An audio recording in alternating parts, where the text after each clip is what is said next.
Doctor Chandru Lamani ಭ್ರಷ್ಟಾಚಾರ ಮಾಡಿದ್ದಾರೋ ಇಲ್ವೋ ಗೊತ್ತಿಲ್ಲ. ಆದರೆ ದಲಿತ ವಿದ್ಯಾವಂತ ಶಾಸಕ ಎಂದು ಷಡ್ಯಂತ್ರ ಮಾಡಿ ಅವರನ್ನ ಸಿಲುಕಿಸಿದ್ದಾರೆ ಎಂದು ಗೋಕಾಕ್ ಶಾಸಕ ರಮೇಶ್ ಜಾರಕಿಹೊಳಿ ಹೇಳಿದರು. ಸೋಮವಾರ ಬೆಳಗಾವಿಯ ಪ್ರವಾಸಿ ಮಂದಿರದಲ್ಲಿ ಸುದ್ದಿಗೋಷ್ಠಿಯಲ್ಲಿ ಮಾತನಾಡಿದರು. ಶಾಸಕ ಡಾಕ್ಟರ್ ಚಂದ್ರು ಲಮಾನಿ ಅವರು ಹಣ ಪಡೆದಿರುವುದು ನಮಗೆ ಗೊತ್ತಿಲ್ಲ.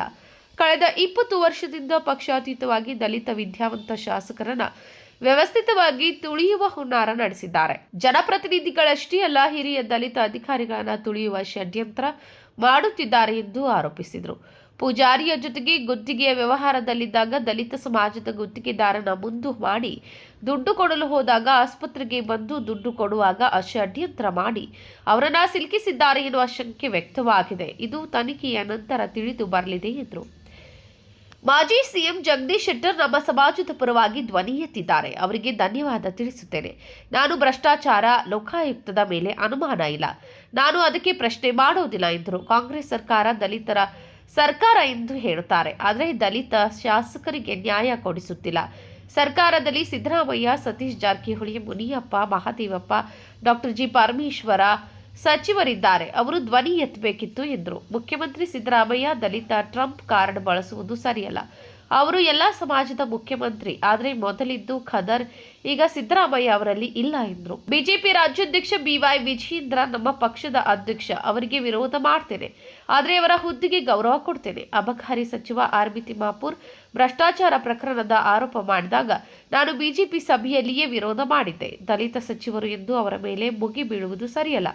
ಬೇರೆ ಸಚಿವರ ಭ್ರಷ್ಟಾಚಾರದ ಬಗ್ಗೆ ಮಾತನಾಡುವುದಿಲ್ಲ ಏಕೆ ಎಂದು ಪ್ರಶ್ನೆ ಮಾಡಿದ್ದೆ ಎಂದರು.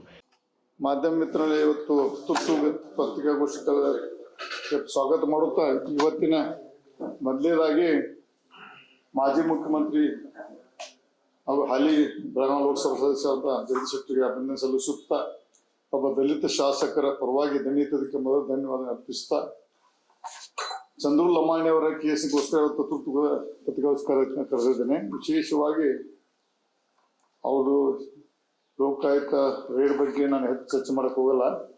ಲಮಾಣಿ ಅವರು ದುಡ್ಡು ತೊಗೊಂಡಾರ ಬಿಟ್ಟರೆ ಅದನ್ನು ನನಗೆ ಗೊತ್ತಿಲ್ಲ. ಬಟ್ ನಡೆದಂಥ ಘಟನೆ ಮತ್ತು ನಡೆದಂಥ ವಾಸ್ತುಸ್ಥಿತಿ ಬಗ್ಗೆ ಕೆಲವು ಬೆಳಕು ಚೆಲ್ಲಕ್ಕೆ ನಮ್ಮ ರಾಜ್ಯ ಜನತೆಗೆ, ವಿಶೇಷವಾಗಿ ಅಹಿಂದ ಸಮಾಜಕ್ಕೆ ಒಂದು ಬೆಳಕು ಚೆಲ್ಲಕ್ಕೆ ಈ ಪತ್ರಿಕೆ ಕರೆದೇನೆ. ಹೇಗೋ ವ್ಯವಸ್ಥಿತವಾಗಿ ಕಳೆದ 20 ವರ್ಷಗಳಿಂದ ಯಾವುದೇ ಪಕ್ಷಾತೀತ ಮಾತಾಡೋದೇನು, BJP, ಕಾಂಗ್ರೆಸ್ ದಳ ಈ ಪಕ್ಷದ ಸಂಬಂಧ ಇಲ್ಲ. ದಲಿತ ಶಾಸಕ, ವಿಶೇಷವಾಗಿ ವಿದ್ಯಾವಂತ ಶಾಸಕರನ್ನು ಅವ್ರು ತುಳಿಲಿಕ್ಕೆ ಏನು ಮಾಡ್ಬೇಕು ಅನ್ನೋದು ವ್ಯವಸ್ಥೆ ಷಡ್ಯಂತ್ರ ಮಾಡ್ತಾರೆ. ಬರೇ ಶಾಸಕರಿರ್ಬೋದು, ಒಬ್ಬ ಸಾಮಾನ್ಯ ಗ್ರಾಮ ಪಂಚಾಯತ್ ಸದಸ್ಯರಿರ್ಬೋದು, ಒಬ್ಬ ದಲಿತ ಅಧಿಕಾರಿಗಳಿರ್ಬೋದು, ಹಿಂದೂ ಜನಾಂಗ ಅಧಿಕಾರಿಗಳು ಹೆಂಗೆ ವ್ಯವಸ್ಥಿತವಾಗಿ ಈ ಸಿಸ್ಟಮ್ನಲ್ಲಿ ಸಿಗಿಸಿ ಅವ್ರನ್ನ ಎಷ್ಟಿಗೆ ಅವ್ರಿಗೆ ತ್ರಾಸು ಕೊಡ್ತಾರೆ ಅನ್ನೋ ಒಂದು ವಿಶೇಷವಾಗಿ ನಾವು ಧ್ವನಿ ಎತ್ತಲೇಬೇಕಾದಂಥ ಪರಿಸ್ಥಿತಿ ಅನಿವಾರ್ಯತೆ ಬಂದ ಕಾರಣ ಇವತ್ತು ಪತ್ರಿಕಾಗೋಷ್ಠಿ. ವಿಶೇಷವಾಗಿ ಲೋಕಾಯುಕ್ತ ಸಂಸ್ಥೆ ಬಗ್ಗೆ ನಾವು ಮಾತಾಡೋದಲ್ಲ, ಅದರ ವ್ಯವಸ್ಥೆವಾಗಿ ಇತಿಮಿತಿಯಲ್ಲಿ ಕಾನೂನು ಚೌಕಟ್ಟಿನಲ್ಲಿ ನಾನು ದಯವಿಟ್ಟು ತಾವು ಕ್ವಶನ್ ಕೇಳಬೇಕಂತ ಮನವಿ ಮಾಡ್ಕೊತೇನೆ. ಯಾಕಂದ್ರೆ ಅದು ಒಂದು ನ್ಯಾಯಾಂಗ ಅಂಗ ಭಾಗ ಇರೋದ್ರಿಂದ ಅದ್ರ ಬಗ್ಗೆ ಚರ್ಚೆ ಮಾಡಕ್ಕೆ ಬರೋದಿಲ್ಲ ನಮಗೆ. ಅದು ಒಂದು ವೇದಿಕೆ ಇರ್ತದೆ, ಅಲ್ಲಿ ಅಟ್ಟೆ ಮಾಡಬೇಕಾಗ್ತದೆ.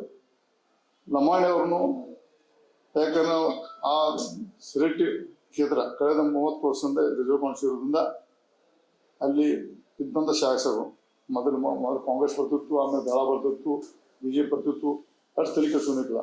ಯಾವಾಗ ಲಮಾಣಿ ಒಬ್ಬ ವಿದ್ಯಾವಂತ ಶಾಸಕ ಆದ ನಂತರ ಪಿತೂರಿ ಮಾಡಿ ಇವತ್ತು ಶಿಕ್ಷೆ ನನಗೆ ಬಂದ ಮಾಹಿತಿ.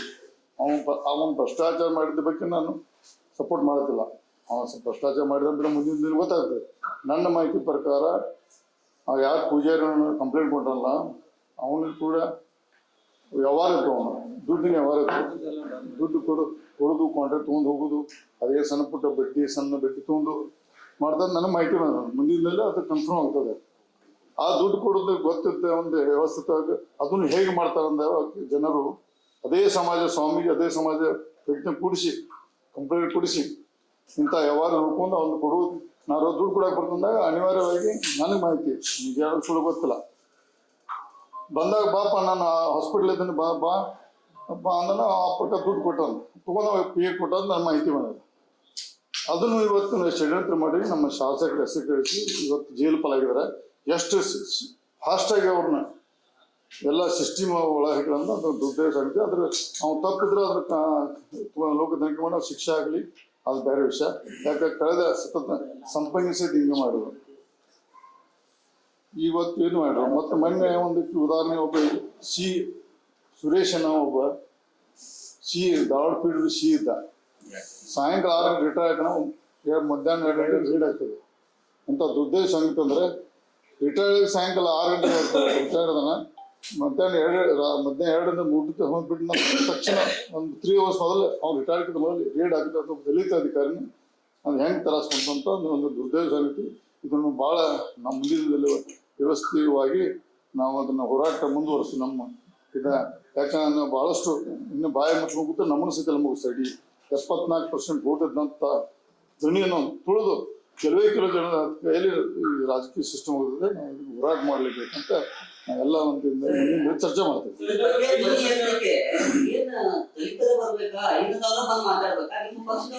ಏನ್ ಮಾಡ್ತಾ ಇದಾರೆ? ಯಾಕಂತಂದ್ರೆ ದೊಡ್ಡ ದೊಡ್ಡ ನಾಯಕರಿದ್ದಾರೆ, ಬೇರೆ ಬೇರೆ ವಿಚಾರ ಬಂದಾಗ ಬೀದಿಗೆ ಹೋರಾಟ ಮಾಡ್ತಾರ.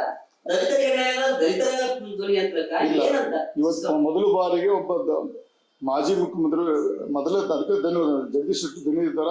ಅದೇ ತರ ನಮ್ಮ ಜನಾಂಗದ ಮುಂದಿನದಲ್ಲಿ ನಮ್ಮವರು ಬುದ್ಧಿವಂತರಾಗಬೇಕು. ನಾವು ಬೇರೆ ಜನಾಂಗ ಅವ್ರಿಗೆ ಅವ್ರು ಮಾಡ್ತಾರ, ಅವ್ರಿಗೆ ವಿದ್ಯಾವಂತ ಅದಾರ, ಅವ್ರು ಹೋರಾಟ ಮಾಡೋ ನಾವು ಬೇಡ. ಅವ ಏನು ಅಹಿಂದ ಅಂತ ಎದುರು ತಡ್ಕೊಂಡು ಹೋಗಲ್ಲ. ಆ ಜನರಿಗೆ ಬುದ್ಧಿವಂತರಾಗಬೇಕು. ನಾವು ಹೋರಾಟ ಮಾಡೋಂಬ ಹೋಗ್ಬೇಕು. ನಾವು ತಪ್ಪು ಮಾಡಿದಾಗ ನಾವು ಹೋರಾಟ ಮಾಡ್ಬೇಕು. ಅವ್ರು ನೋಡ್ರಿ, ಬೇರೆ ಜನಾಂಗದವರು ಅವ್ರ ಮನುಷ್ಯ ತಪ್ಪಿದ್ರು ತಪ್ಪಿಲ್ಲ ಅನ್ನೋಂಥ ಸೃಷ್ಟಿ ಮಾಡ್ತಾರೆ. ಅದನ್ನು ನಾವು ನಮ್ಮ ಜನ ನಾವು ಭ್ರಷ್ಟಾಚಾರ ಬಗ್ಗೆ ನಾವು ಸ್ವಲ್ಪ ಮಾಡ್ತಿಲ್ಲ, ಸಿಸ್ಟಮ್ ಬಗ್ಗೆ ನಾವು ಹೋರಾಟ ಮಾಡಕತ್ತ ಪ್ರಯತ್ನ ಮಾಡಿದೆ. ಮುಂದಿನ ದಿನದಲ್ಲಿ ಬಹಳಷ್ಟು ಚರ್ಚೆ ಮಾಡ್ತೀವಿ. ನಮ್ಮ ಜನಾಂಗದವರು ಎಲ್ಲ ಕೂಡ ಮಾಡ್ತಾರೆ.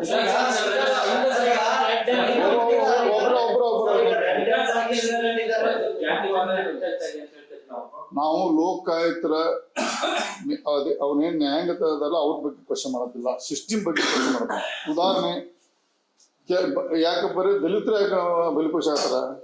ಒಂದು ಉದಾಹರಣೆ ನಮ್ದು ಒಂದು ಕೇಳಬೇಕು. ಅಲ್ಲಿ ಅಧಿಕಾರಿಗಳು ಮೆಸೇಜ್ ಕೊಡ್ತಾ ಅವರ ಜಡ್ಜ್ ಇದ್ದಾರೆ, ಅವ್ರು ತಮ್ಮದು ಕೊಡ್ತಾರೆ ನೋಟಿಸ್, ಅವ್ರ ವಾರೆಂಟ್ ಸೈ ಮಾಡ್ತಾರೆ. ಅವ್ರಿಗೆ ಗೊತ್ತಿರೋದಿಲ್ಲ, ಅವ್ರು ಹೋಗಿಬಿಡ್ತಾರೆ. ಅವ್ರ ಸಿಸ್ಟಮ್ ತೆಗೆದ ಅವ್ರು ಎಲ್ಲೂ ಆಗ್ಬಿಟ್ಟು ಅವ್ರು ಯಾಕೆ ಮಾತಾಡೋದಿಲ್ಲ. ಅಲ್ಲಿ ಇದ್ದ ಸಿಸ್ಟಮ್ದವರು ಅಲ್ಲಿ ಮೆಸೇಜ್ ಕೊಟ್ಟು ಯಾರು ಬರೀ ದಲಿತ ಬಲಿಪಶು ಆಗ್ತಾರೆ. ಅಧಿಕಾರಿ ಇರ್ಬೋದು, MLA ಇರ್ಬೋದು, ದಲಿತರ ಮತ್ತು ಅಹಿಂದಾಗ ಅದೇ ದೊಡ್ಡ ಸಂಗತಿ.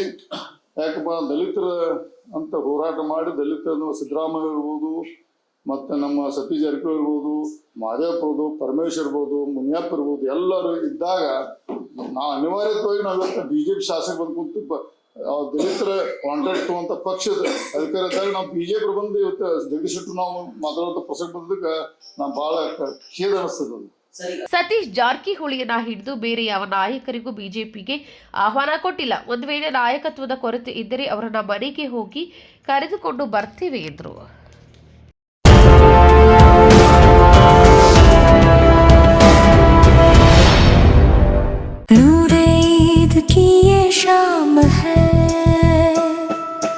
रोशन हर एक अंदाज है,